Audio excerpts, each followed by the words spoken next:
Quinn practices family medicine in Ridgeland, Mississippi, with more than 18 years in private practice. He's joining us now. Doctor, welcome. Thanks for being on Prime this Sunday.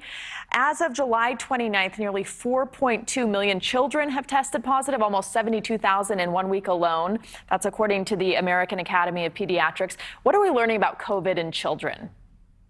Well, what we're learning right now is COVID is definitely, especially this Delta variant, is much more infectious, meaning that if you're around someone and they have coronavirus with the Delta variant, the CDC just released information that's saying it's greater than twice as infectious, meaning you have twice the chance of contracting this new Delta variant. And what's going on is our children, well, if they're less than 12 years old, they're not even eligible for vaccination, so they've not been vaccinated.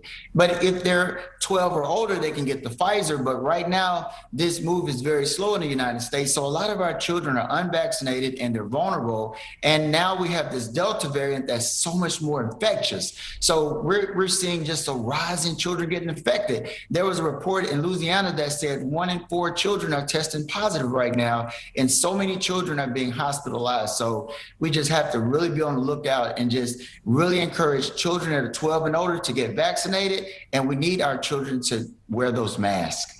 Yeah, we just heard Felicia's story. The government and healthcare professionals, they've tried for months to use persuasion and education to get people vaccinated. A lot of employers, including federal government employers, the federal government workers, are now mandated basically to use a stick instead of a carrot. Is it time, in your opinion, to start mandating vaccines? Well, I've talked to a lot of my colleagues, my attorney colleagues, and a lot of my professional colleagues in the medical field as well. Now, a lot of hospitals and healthcare organizations are starting to mandate. And what they're doing is they're using a mechanism as far as a legal mechanism called bona fide occupational qualification. And with this mechanism, they can use this in a court of law, saying that the employee has to be able to perform the job function. And an example that I was given was the military.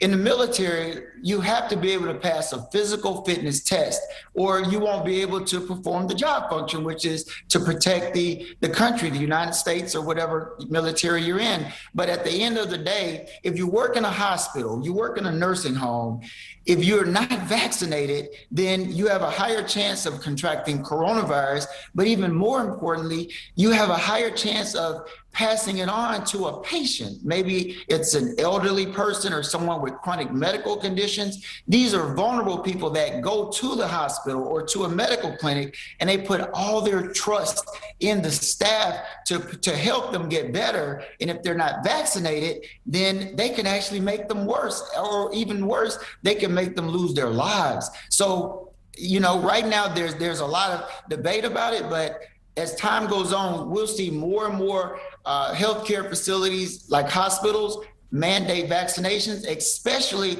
after they get the full authorization from the FDA, which should be very soon. Because remember, right now we're still under the emergency use authorization, but it's being predicted that they'll get the full authorization as soon as the Labor Day weekend. Okay, I want to get in booster shots. When can we expect them? How effective will they be?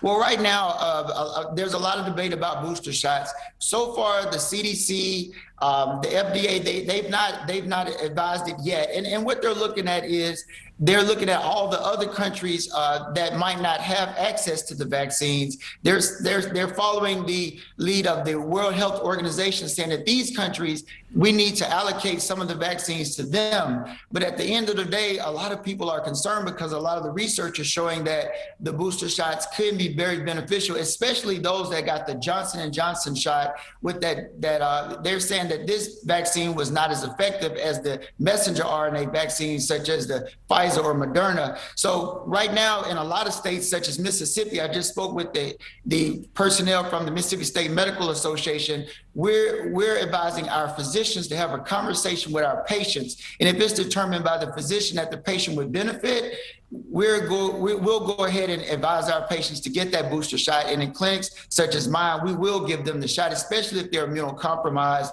and they're vulnerable, because at the end of the day, it's all about saving lives. All right, Dr. Quinn, thank you for joining us tonight.